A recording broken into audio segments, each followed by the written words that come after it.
ಸುಮಗಳು.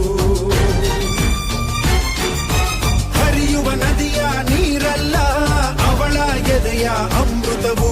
ಧುಮುಕುವ ಜೋಗದ ಸಿರಿಯಲ್ಲಿ ತುಂಬಿದ ನಗೆಯ ನರ್ತನವು.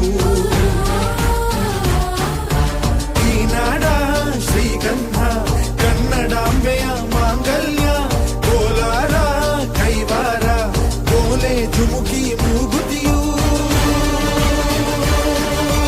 ಇದ್ದರೆ ಬದುಕುನಿ ನನ್ನೈ ಮನ್ನಲಿ ಮಡಿದರೂ ಹೆಮ್ಮೆಯೇ ಕನ್ನಡ ಮಣ್ಣಲಿ ಧರ್ಮದ ತೌರಲಿ.